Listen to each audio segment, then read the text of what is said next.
Hello and welcome to Bahrain Now, your source of local initiatives, happenings, talents, and trends. I'm your host, Khalid Hidris, here to walk you through our exciting lineup of segments and personalities from around Bahrain. So don't go away, we'll be right back.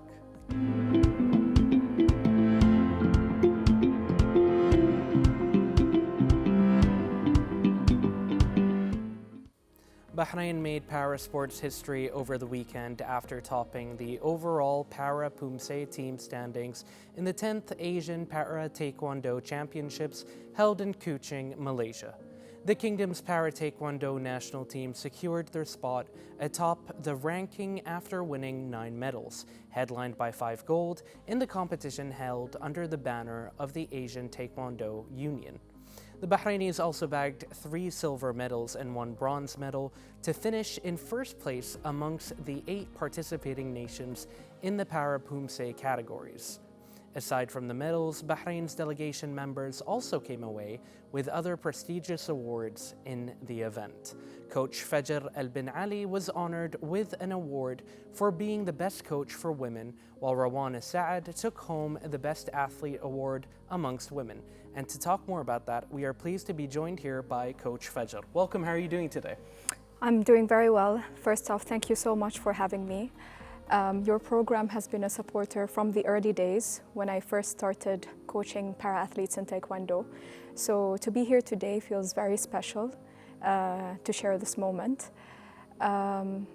Well, congratulations and welcome back. So to get the balls rolling, you recently led Bahrain to the top of the podium in the Asian Para Taekwondo Championships in Malaysia with 9 medals and including 5 gold medals. How does it feel to see Bahrain taking part in making history for para sports? In Malaysia, there were 2 of us as coaches, myself alongside Grandmaster Tawfiq Nuiser, who is my coach. He's traveling at the moment, so he wasn't able to join us because of this reason. And he had coached me as a national Pumse athlete before I transitioned into the coaching path. And building this para team was a dream of mine that he strongly believed in and supported me in every step of the way. So it's not just about the medals. It feels incredible because this was a dream which was years in the making. And to see the athletes shine and the parents proud and this team bring honor to Bahrain through this historic first for Taekwondo in any discipline really, whether in combat or non-combat forms of competition, mainstream or adapted formats of competition. It's really heartwarming to see that dream come to life. And what makes it, I think, even more significant is that it happened at the level of Asia, which is the home continent for our sport. Wonderfully said, and it must have been incredible. I can't imagine how you'd even begin to describe seeing all of that actualized on the world stage. And speaking of stages, let's talk a little bit about behind the scenes. Like, what was the preparation like? Well, a lot of quiet but hard work has gone into the behind the scenes preparation. From adjusting the training schedules of athletes, especially those who are working or who are still in school, to managing the financials, to sorting out the logistics when it comes to travel and accommodation, and also the dietary requirements of our athletes, especially for a team like ours, which has like a wide range of disabilities on board. And for that, I'm actually very grateful to Ms. Hayat Al-Sayad, who is the head of our team, for the tremendous effort that she's put into managing the logistics, and while also balancing her role as a companion for her son Nasser, who represented Bahrain in the men's Down syndrome division and clinched gold.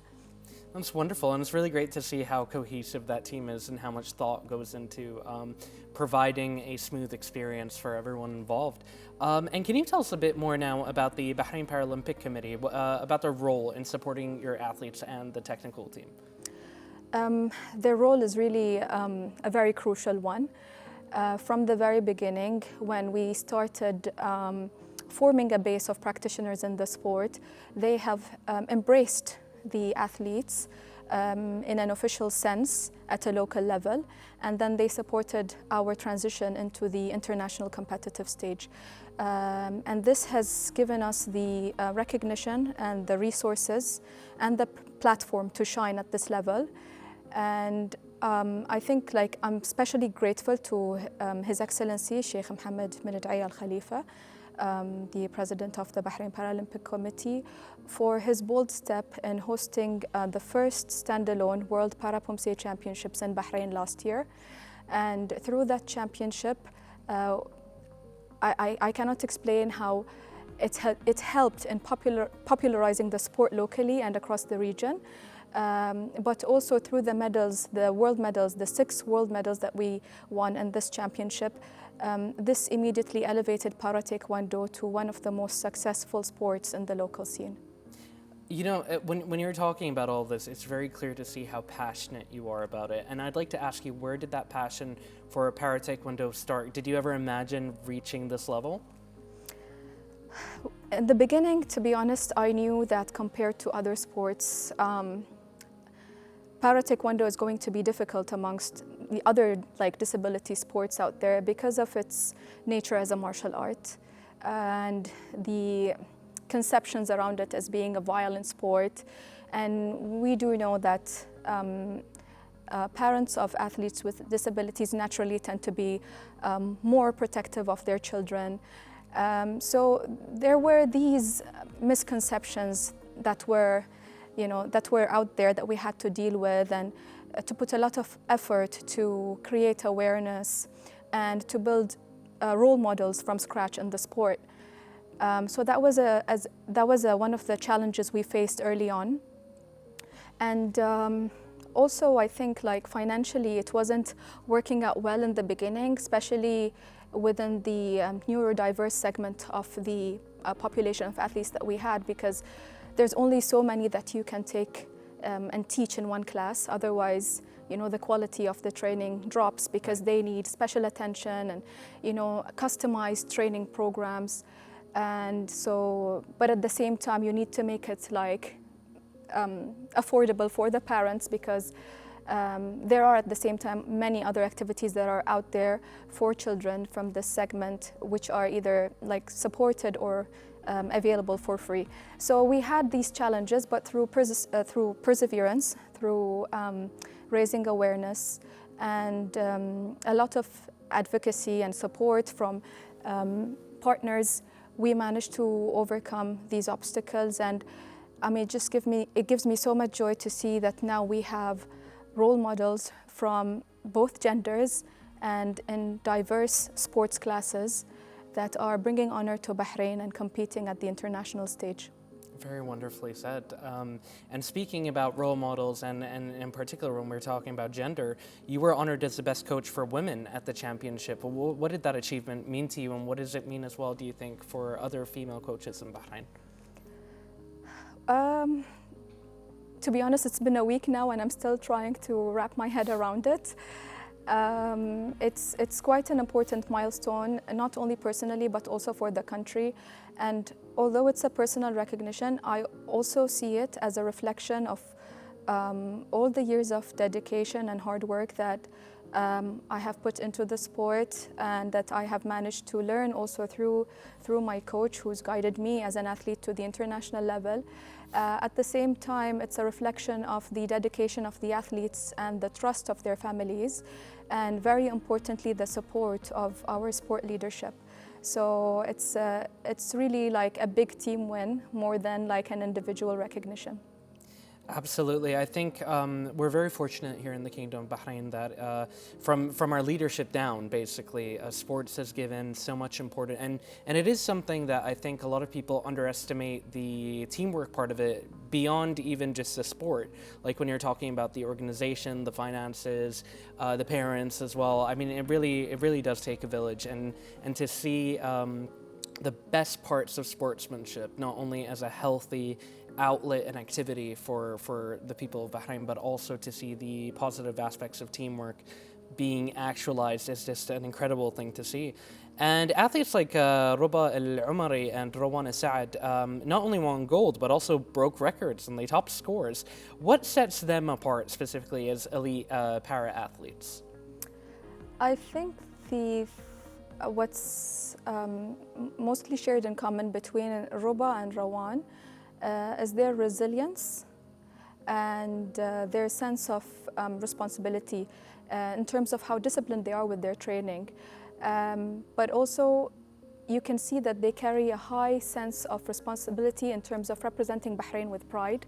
And even with Rawan, who has Down syndrome, although she's not verbally expressive, you can see that in her demeanor and the way she carries herself and interacts with officials, with coaches, and even with her teammates.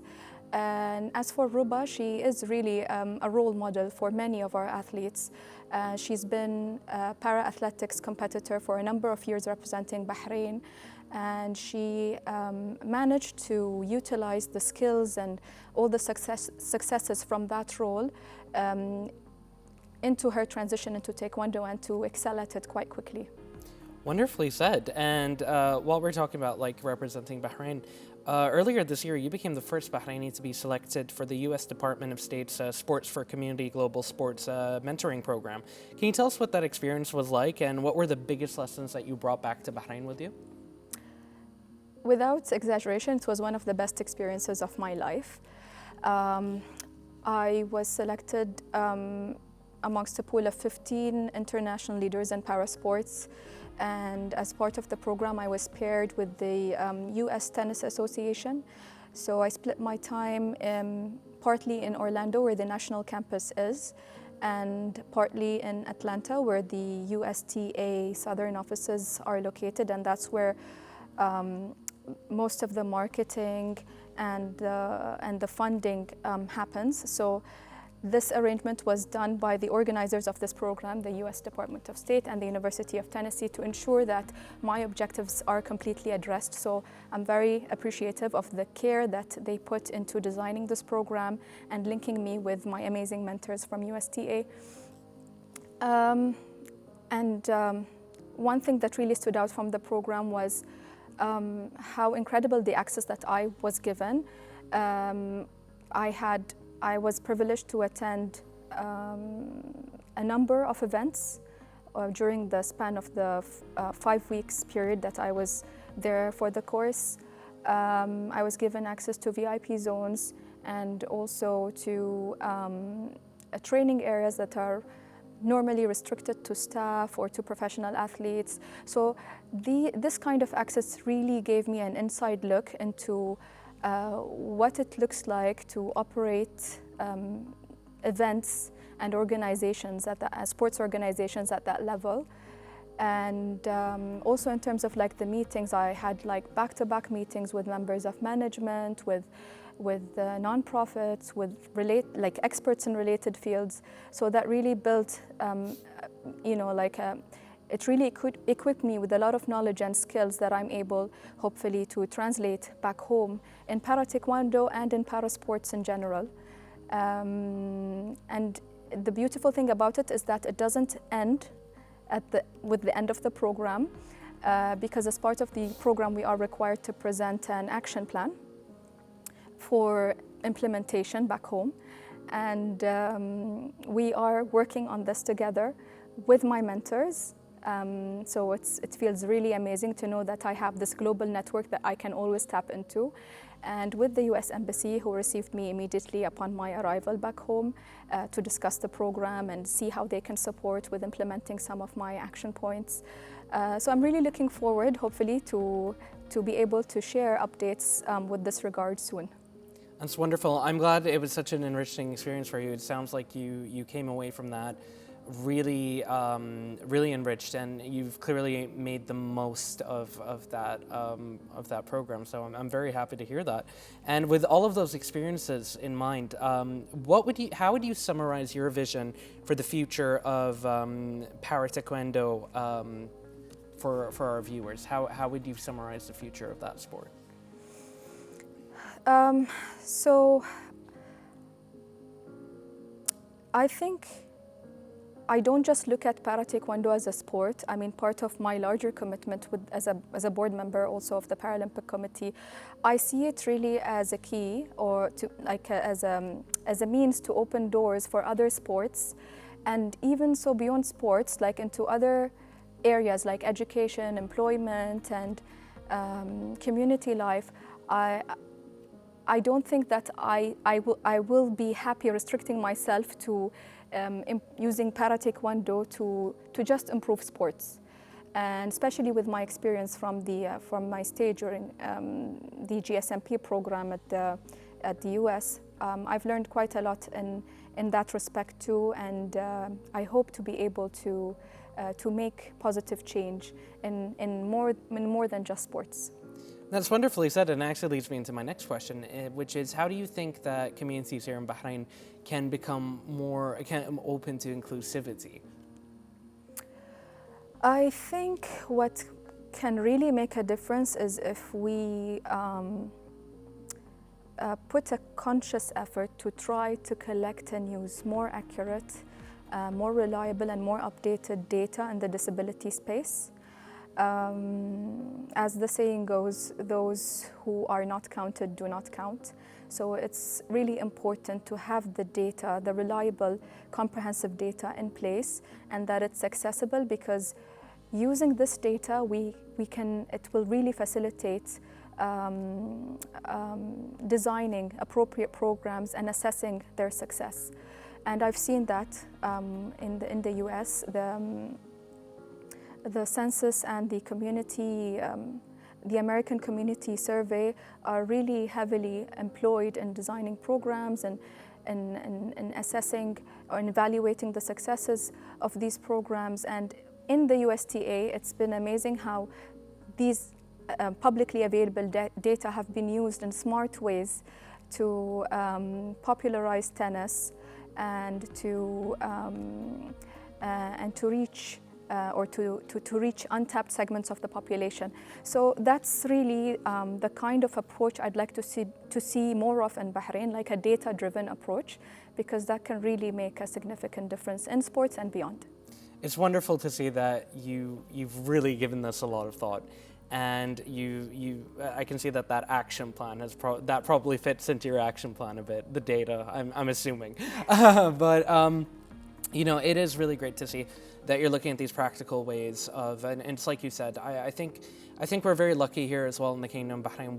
We have access to so much data. It's just about getting into the habit of us as community members taking that initiative in order to engage with it and see how we can engage with it and implement it in meaningful ways. And I know that this journey has been a long one for you, and mostly your own merit, but I know you've also had a lot of support. So just to wrap up, is there any parting words you'd like to say that include any words of appreciation for your support along your journey? We had so many supporters, whether at the individual level, friends and family rooting for us all along. At the level of our club, we also have supporters who believe in what we're building and who are there to help whenever needed. At an organizational level, I would like to thank the Bahrain Down Syndrome Society. They were there with us from the very beginning. I would like to thank the Bahrain Paralympic Committee, of course, for helping us, for leading us all the way to the international stage, and for really taking care of all the needs of our athletes. To the coaches, to the administrators, and everyone who has been really an important part of our journey. Thank you very much. This is a victory for all of us, and you've been amazing. Very well said. I'd like to thank you so much for joining us, and we wish you the best in the future, and hopefully we'll have you back for another update with even more achievements. Thank you so much again. Thank you. Ladies and gentlemen, stay tuned. We'll be right back with more here on Bahrain Now.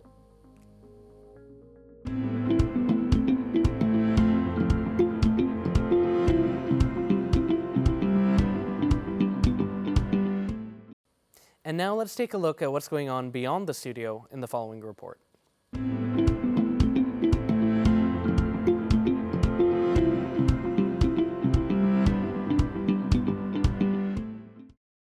Time Out Market Bahrain continues to host its series of summer fun activities during the month of August for kids to enjoy indoors. I'm here because my mom registered me, and she did that because I love art, and of course I'm enjoying this activity. I love to paint. Yeah, this summer activity, I enjoyed it. The pottery painting event saw the attendance of many little artists who enjoyed painting their own pottery and getting creative with their favorite colors. I'm here today because my mom registered me since I really love drawing and painting. This event is really great. I can really see a lot of people enjoying their time here. I think I'm going to focus with orange, red, and white. The food's really great here at Time Out, Bahrain. I want to paint and do art because when I grow up, I want to be an artist and I want to open my own art gallery. And today I painted my pottery pink color. The events will continue all throughout the month of August, including pottery and canvas painting, clay and slime making, and DJ and live entertainment. So stay tuned and make sure to pay a visit to explore the summer schedule and have fun with your family.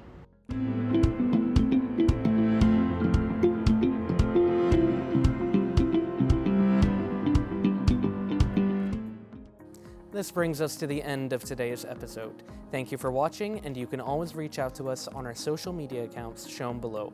We love to hear from you. This was Khalid Hijris. Until next time, good night and God bless.